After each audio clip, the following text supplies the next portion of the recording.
by the AES. Now I asked you a simple question.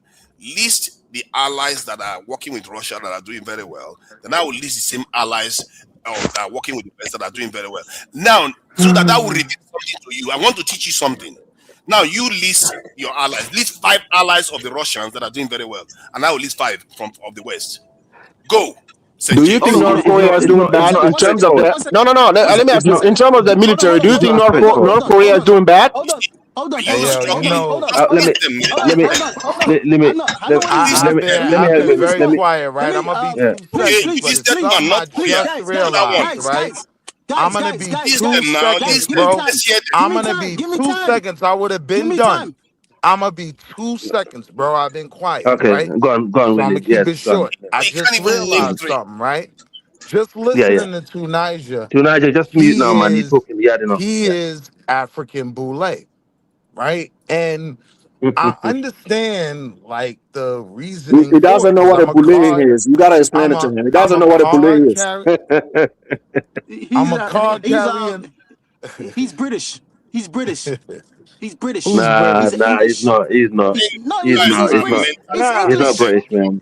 Nah, wait. My DC bro. Look, like, but you know, I'm a card carrier member of the Black American Boule, right? So I wasn't shooting at it when I was saying that. I'm saying I understand the premise he's coming from when he's saying what he's saying. Yeah, I mean, it's Black Boule talk. It's the talk. It's the talk of something is in power. It don't make sense. People just talk. No context, by aligning yourself with it. And, yeah, I mean. So the Hausas we think they are Man, Tunaja, mute, man. What the heck? It's not me. You should ask yourself. That's Tunaja too.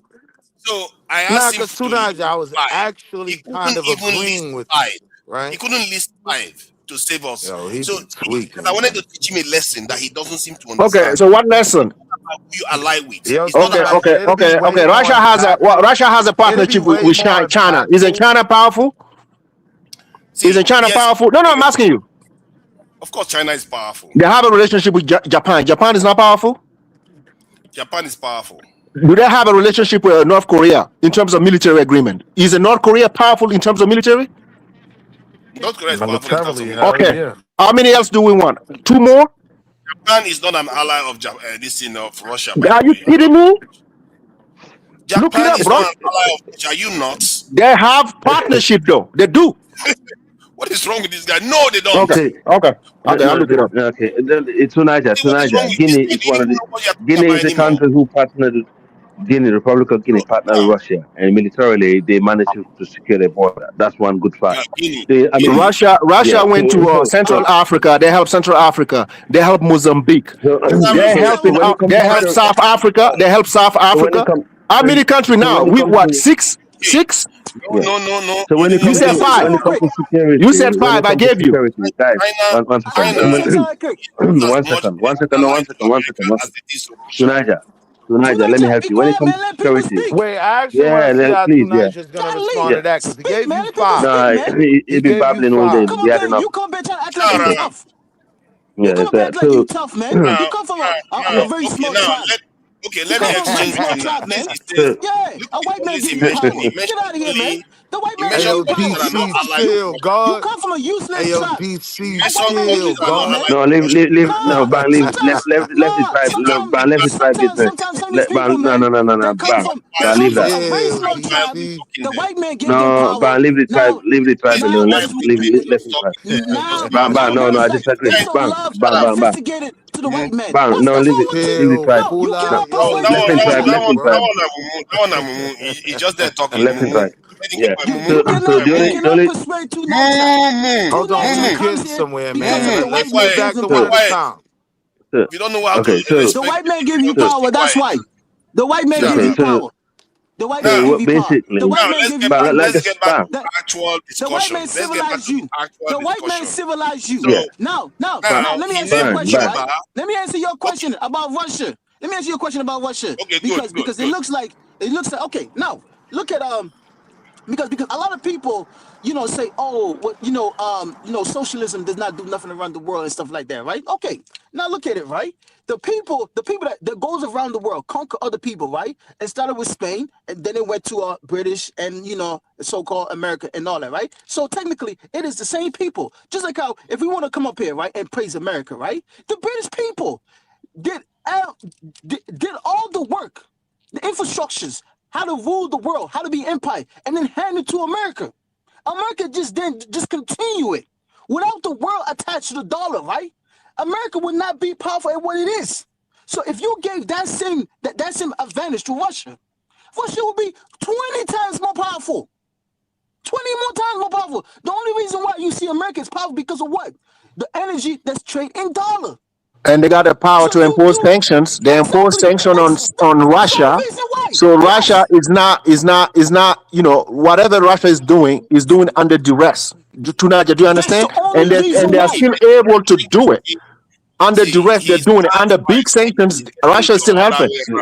No, Tunaja, I made a mistake about Japan. Let's remove Japan and put out the Philippines.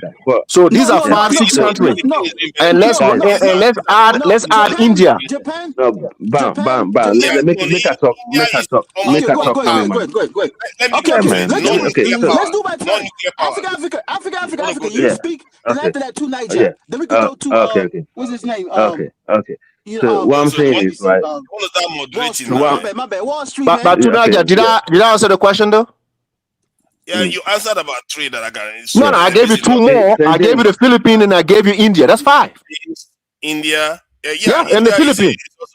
So some of those countries you are describing, they are just as allied to the West. So those ones are neutral. That's fine. But I answered the question. Only Russian ally. If you mention South Africa, I will give you that even because South Africa is part of BRICS and is mostly closer to even if they still have some relationship with the West, but the government generally is leaning towards Russia. I'll give you South Africa. But we gave you South Africa. I can name South Korea, Japan, Taiwan, put all European countries. If you put all of them, give an African country. Give us an African country. In Africa that are aligned to the West, Egypt, Morocco, and even Algeria. I wouldn't say Algeria. Tunisia. So these are nations that are aligned. If you want to use black African countries that are losers, okay, you want to. I'm talking about the ones that are doing well. Give us black Africa. Give us black Africa. Half of Africa is Western leaning, or more than half of Africa is Western leaning. What did they get? Power? Did they get military power? Did they get military power? I'm asking you. Did they get any military power from the partnership? They don't. Okay. Yeah. They're still trading with wood, right? They're still trading with wood and sticks, right? I get it to the core of the argument that I'm trying to make. Okay. That it doesn't matter who you ally with because it matters, Tunaja. It matters. Listen. Let me finish. It matters. No, it matters. You are looking through the lens of, okay, if you align yourself with a powerful nation, that's an all and be all. It's not true. It's not true. It matters in the sense it doesn't. Depending on whether the person is directly fighting you or not at that moment. But if Japan is allied to the West, that are actually their enemy, the West nuked Japan and they are allies with them today, that should tell you something. If South Korea is able to align with the West, you still don't understand. Wherever we align with who colonize us, who enslaved us, they will always come back and conquer us. It doesn't matter. To show that your argument is actually not No. Your argument is weak. You understand? Listen, Tunaja, let me tell you something. The partnership that you mentioned. Let me finish the partnership. No. Let me finish. Let me give you 1 minute. Let me give you 1 minute of my talk. All this beautiful partnership you talk about the West, right? These are beautiful partnerships. But when it comes to Africa, right? Africa is a different ball game. You see the people that are enslaved. You allow it to enslave your own people, they will never give you a good partnership. Wow. Never, ever. Okay, I'm telling you. you can dream about it. You can listen. More emotive language just to you see, you are the one asking Obama. You want logistic. They refuse. Tunaja, I'm not learning anything from you. What you're saying is very old. It's very old. Shut your trap. Okay.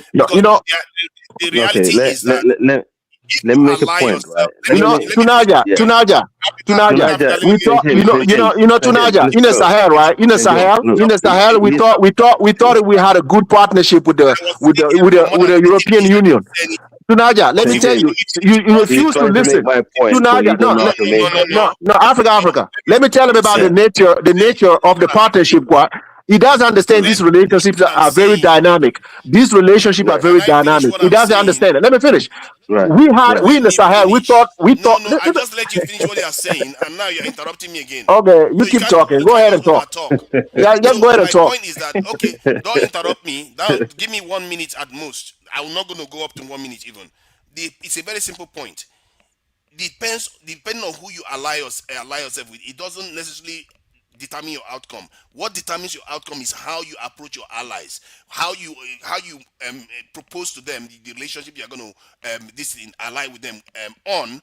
Because if you look at the way the Chinese allied themselves with the Soviet Union, it enabled them to develop to the point that they got to right now. If you look at the way the Taiwanese did the same, or the Lin Kuan Yew, all of them, it depends on how you do it.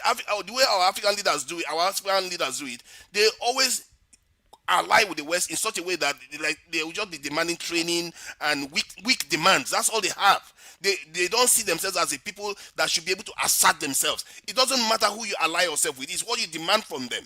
You have to demand more from your allies. You can't just go and telling them to give you training or give you a little bit of mine detection tools or give you more training to fly drones. Then later on you go and start asking them for manuals to how you are going to use the drones. That doesn't help your people. You have to learn to start building your own things yourself. You have to demand.